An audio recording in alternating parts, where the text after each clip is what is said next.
Here is Danny, and today DICE has done a podcast on the maps. It is more than an hour long, so I try to summarize it a bit. The main question was, why are the maps so bad?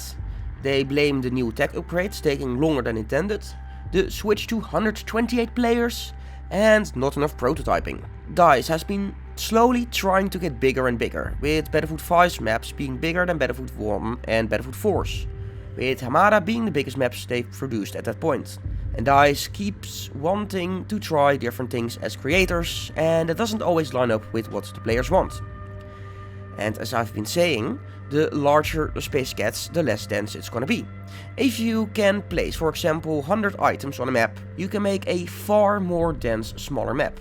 But it gets a lot more spread out, the bigger the map becomes. So they've put a lot more items around the flags, which means the roads leading to those are more open, giving cover issues. And DICE's solution to that was to call in vehicles to get across the map, with DICE assuming players who call in a vehicle to get from point A to B, which, as DICE noticed, players did not, with players just running across the open field and dropping vehicles on roofs. So that didn't turn out well in it. And as DICE said, they can't put more cover everywhere, because that would eat from the memory budget and negatively affects performance even more. Making the game for 2 generations of consoles was a bitch too. Thanks last gen systems, DICE used the learnings from the launch map player experience on Exposure and the later maps. Exposure was close to being finished but got delayed to shrink it, as it was having far more flags and was way bigger. So they removed some things and added more cover, and was the most well received map to date. The ravine took a lot of time to make though. Since Stranded was made a lot later, they could use all the learnings. Here was the goal: how small can we make a 128 player map? And it turned out to be a pretty straightforward map. Inside the ship is close quarter combat, and outside is a more classic Battlefield map that is a bit more open. Not having vehicles on Breakthrough was a choice the designers wanted. Also, DICE decided not to have attack helicopters in some modes like Breakthrough, since it is far too easy to farm on the 2 objectives that there are. And in Conquest they can be there, since there's far more flags to focus on. They talk about the container meme and that it is even a running gag now in the office. And containers are just a level designer's best friend. Big boxes that are cheap to run and give cover from all the sides. Spearhead had 4 cubes and was way bigger. The south was double the size with 2 extra cubes and was way too big. The real area in Lapland is far more barren, so DICE had to take some creative liberties in terms of nature. Breakthrough is a lot harder to make than Conquest, since Breakthrough is so concentrated on a small area. The design code for Breakthrough is the round should end on the last flag, either win or lose for the attackers. DICE has learned not to put objectives on the roof again, because they somehow thought players would take a helicopter, land on top and then capture it.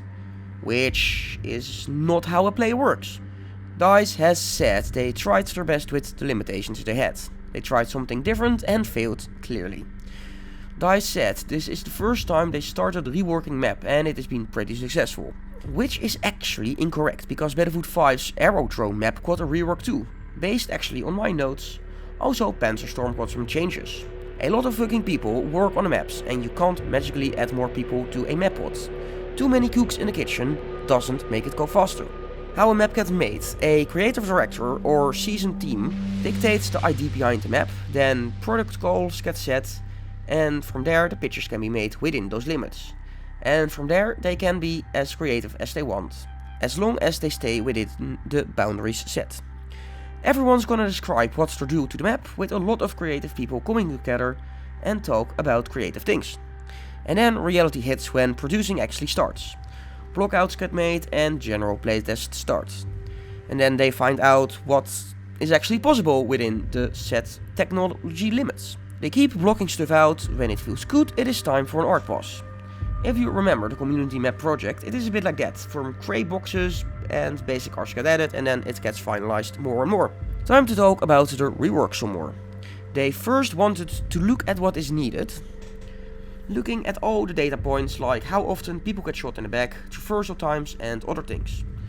When the reworks started, they had 2 levels in production, Then the call was made to pull people from the other maps, and those got paused. Kaleidoscope was the smallest one and a good starting point off as a test, making it look more war-torn and do other stuff. Learning more over time what they should do to the reworks. They've also changed the audio and lighting on the maps, even if players don't notice it. Discarded wasn't the most problematic map, a bit like Orbital, and it got a new capture point too. Hourglass is the most challenging rework, not just because of its size, but they couldn't just add containers to the dunes. Some people from DICE wanted to keep the flying hovercraft, and I fully agree. Rooftop objectives in Breakthrough do not work, not even subjective, because the data proved it too. The grappling gun made level design a lot more complicated, and I bet it won't return to the next Battlefield game. It fucked with the level design too, since the player could get basically everywhere, adding even more complexity. The Season 5 map is in production right now. It is a map that takes inspiration from Battlefield 4 and is not a rework or remake. Nature reclaims the area again, and war comes back to the area. And that's it. All I know. But hey, that is all I got for now. Subscribe for more. This was Danny, and I see you on the Battlefield.